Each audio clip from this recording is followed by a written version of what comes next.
You are currently walking through a minefield. You might not see the mines, you might not hear the click of the trigger, but you can feel the pressure. You can feel that something in your life is not right. There is a specific kind of exhaustion that comes not from working hard, but from being around the wrong people. You leave a dinner with friends, and instead of feeling energized, you feel drained. You share your dreams with a family member, and instead of feeling supported, you feel foolish. You look at the people closest to you, the ones who have known you for years, the ones who claim to love you, and a terrifying question begins to form in the back of your mind, a question you are almost too afraid to whisper to yourself. Who here is actually an enemy? We are taught that enemies are obvious. We are taught that an enemy is someone who screams at you, someone who fights you, someone who clearly declares war. But in the sophisticated, shadowy world of human psychology, that is rarely the case. The most dangerous enemy you will ever face is not the stranger holding a weapon, it is the friend holding a smile. It is the Trojan horse, the person you have willingly invited into your sanctuary, who is eating at your table, learning your secrets, and silently praying for your collapse. This betrayal stems from one of the oldest and most destructive human emotions, jealousy. But we need to redefine what jealousy is. It is not just wanting what you have. In the realm of dark psychology, jealousy is a form of hatred. It is a biological rejection of your success. The ancient Greeks called it the evil eye for a reason. They believed that the gaze of a jealous person carried a physical curse, a negative energy that could rot your good fortune from the inside out. And modern science suggests they weren't entirely wrong. When a jealous person looks at you, their brain is not releasing oxytocin, the bonding chemical. It is releasing cortisol, the stress chemical. Your very existence causes them pain, and because humans are wired to remove the source of their pain, a jealous person has only one subconscious goal: to destroy the version of you that makes them feel inferior. Today, we are going to perform a psychological autopsy on your social circle. We are going to go deeper than we ever have before. We are going to dissect the 7 subtle, terrifying, and undeniable signs that someone close to you is secretly consumed by envy. These are not obvious red flags. These are the micro-expressions and the slip-ups that reveal the predator hiding in plain sight. And be warned, the 7th sign is so subtle, so quiet, that 99% of people miss it until the knife is already twisted in their back. Let us begin with the first sign, which is the psychological art of the backhanded compliment. This is warfare disguised as affection. A jealous person is in a constant state of conflict. Part of them knows they have to maintain the social mask of being your friend. They can't just say, "I hate that you got that promotion." That would expose them. That would make them the villain in the story. But the other part of them, the shadow self, cannot bear to give you praise. It physically hurts them to lift you up. So they find a compromise. They wrap their poison in sugar. They use a technique known in manipulation circles as negging. They will say things like, "Wow, congratulations on the new job. I'm honestly surprised they hired someone with so little experience, but good for you." Or perhaps, "You look so healthy. I wish I had the free time to just spend all day at the gym and ignore my responsibilities like you do." Analyze that sentence structure. It is a trap. In the first half, they offer a compliment. "Congratulations, you look healthy." This disarms you. It lowers your defenses. You think, "Oh, they're being nice." But then the second half of the sentence strikes like a viper. Little experience. Ignore responsibilities. They are signaling a very specific dark message to your subconscious. You are not actually good enough. You are an imposter. They are trying to lower your status while maintaining the illusion of support. It is a power move designed to make you feel small in the very moment you should feel big. They are rewriting your victory as a fluke, a privilege, or a mistake. If you catch yourself feeling confused after a compliment, if you feel the need to defend yourself against praise, you are dealing with a jealous entity. They want you to second-guess your own worth so that you don't rise too far above them. The second sign is even darker. It digs into the primal wiring of the human brain.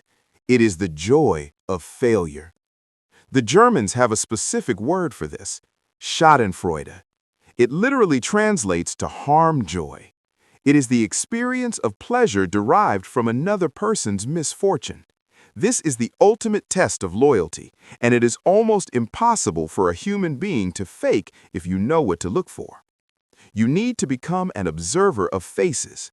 You need to watch the eyes. The next time you have a crisis, your car breaks down, you go through a painful breakup, you lose money on an investment, do not just vent. Watch. Watch their face the exact moment you deliver the bad news. For a split second, a microsecond before they put on their sad, concerned friend mask, you will see a flash of light in their eyes. You will see the corner of their mouth twitch upward. It is a look of relief. It is a release of tension. Why? Because to a jealous person, life is a zero-sum game. If you are winning, they feel they are losing. Your success shines a spotlight on their failure.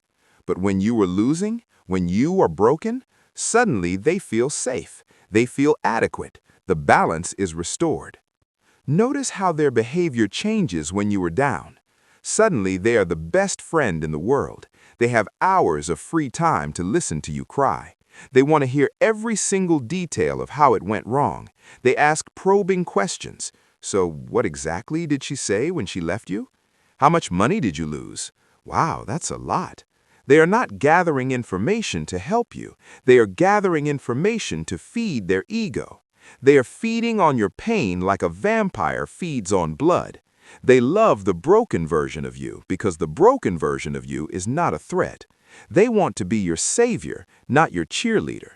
They want to look down on you with pity, not look up to you with respect. This leads us directly into the third sign, which is the theft of agency, or attributing your success to luck. This is a defense mechanism for their own insecurity. If you start a business and it succeeds, a true friend says, "You worked so hard for this. You stayed up late, you took risks, you earned this." A jealous friend says, "Man, you got so lucky with the timing. The market just happened to be right." If you get in incredible shape, a jealous friend says, "Well, you have good genetics. If I had your metabolism, I'd look like that too." Why do they do this? Why can't they just admit you did a good job? Because if they admit that your success is due to hard work, discipline, and intelligence, they have to face a painful truth about themselves. They could have done it too, but they didn't. They're lazy, they're scared, they're undisciplined. By calling your success luck, they protect their own ego. It allows them to stay in their comfort zone. They tell themselves, "I'm not a failure, I'm just unlucky. He's not better than me, he just won the lottery." They strip you of your agency to make themselves feel better about their own stagnation. They are trying to convince you and themselves that you are not special. This is dangerous because if you listen to them long enough, you will start to believe it. You will start to think, maybe I am just lucky, and you will stop working hard, which is exactly what they want. They want you to stop running so they can catch up. The fourth sign is the imitation game. This is often mistaken for flattery. We've all heard the phrase, imitation is the highest form of flattery. In dark psychology, that is a lie. Imitation is often the first step of identity theft. Have you ever had a friend who starts to slowly morph into you? They buy the same clothes you wear, they start using your slang and your mannerisms, they pick up your hobbies. If you get a specific haircut, they show up with a similar one the next week. It feels creepy because it is creepy. This is not inspiration, this is obsession. They are jealous of the attention and respect you command. They look at you and think, why do people like him? It must be the clothes. It must be the way he talks. They think that if they wear your skin, they will get your power. But because they cannot actually be you, they resent you. It creates a toxic, single white female dynamic where they are competing with you to be the better version of you. You will notice that while they copy you, they never give you credit. If you recommend a book, they will read it and then explain the concepts to others as if they discovered them. If you start a style, they will act like they've always dressed that way. They're trying to erase your influence while stealing your aesthetic. They want to replace you. This is a sign of deep, pathological instability. A person who has no identity of their own is dangerous because they will do anything to acquire one, including destroying yours. Now we enter dangerous territory with the fifth sign, the sabotage of advice. This is where the jealous person becomes an active, tactical threat to your future. Imagine you are standing at a crossroads in your life. You have a risky but exciting opportunity. Maybe you want to quit your safe job to start a company. Maybe you want to move to a new country. Maybe you want to invest in a volatile asset. You go to your inner circle for counsel. A person who loves you will help you weigh the pros and cons, but ultimately they will encourage your growth. They want to see you fly. A jealous person will always, without fail, advise you to stay on the ground. "I don't know," they will say, furrowing their brow with fake concern. "Starting a business in this economy? That sounds really dangerous. You might lose everything.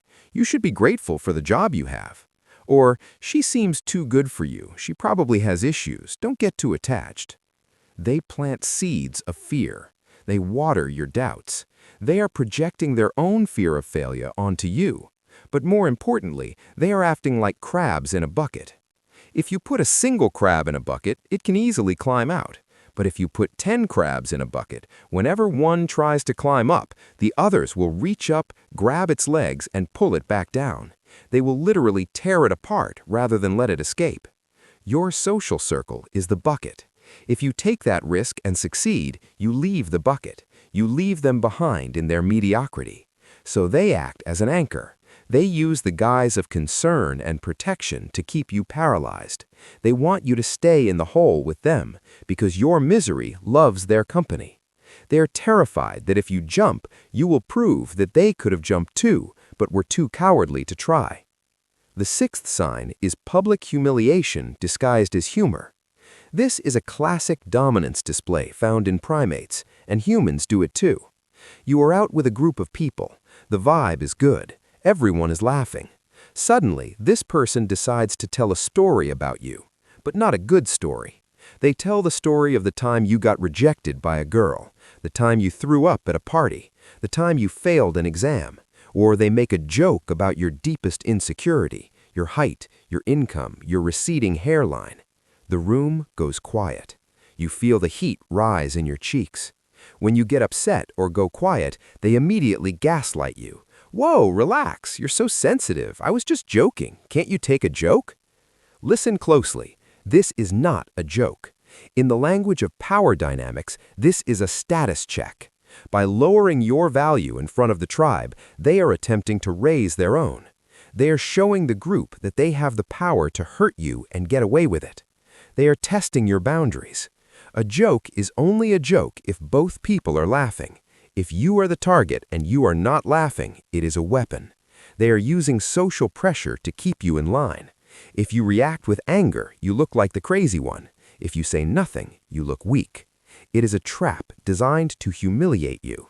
They are trying to knock you off the pedestal they believe you don't deserve to be on. And finally, the seventh sign, the most painful one, the one that cuts the deepest because it is defined not by what they do, but by what they don't do. It is the thunder silence. Watch what happens when you win big. You achieve something you have been working on for years. You buy the dream house, you get the degree, you hit the milestone, you announce it to your circle. The comments flood in. Your acquaintances are saying congrats. Your distant cousins are saying amazing. Strangers are liking the post. But from that person, the one who claims to be your best friend, the one you talk to every day? Silence. Radio silence. They view your story, but they don't like it. They don't comment. If you tell them in person, they give a quick, cold nod, look away, say, "That's cool," and immediately change the subject. "That's cool. Anyway, did you hear what happened to Mike yesterday?" They physically cannot bear to dwell on your victory. It hurts them. It burns them like sunlight burns a vampire. To acknowledge your success is to acknowledge their own inadequacy. They refuse to give you the validation you deserve because they feel that withholding their praise is the only power they have left over you. This silence is loud. It is deafening. It is an act of withholding love as a punishment. They want you to feel like your achievement doesn't matter. They want you to feel invisible. They hope that if they don't celebrate it, maybe it isn't real. So, now that you have the diagnostic tools, now that you can see the matrix, what do? You have identified the snake in the grass. You see the signs. Your instinct might be to scream. You might want to confront them and say, "Why are you jealous of me? I have been nothing but good to you." Do not do that. If you confront a jealous person, you are handing them more ammunition. They will deny it. They will call you crazy. They will call you a narcissist. They will say, "Oh, you think everyone is obsessed with you? You are so full of yourself. You have such an ego." They will twist the narrative and turn the group against you. You cannot win a logical argument with an emotional parasite. They will drag you down to their level and beat you with experience. The only way to win, the only way, is to employ the ghost protocol.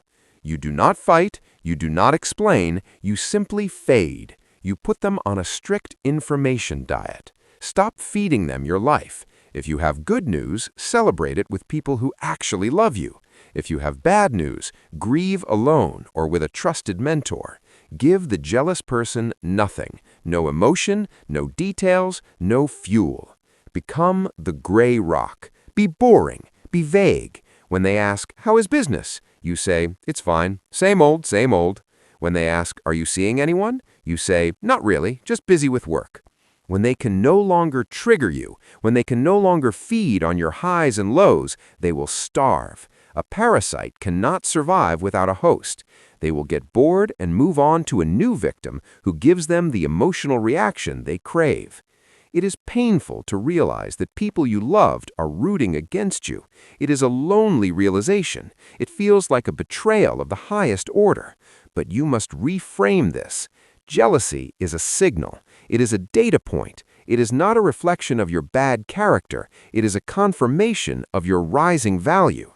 It is the tax you pay for greatness.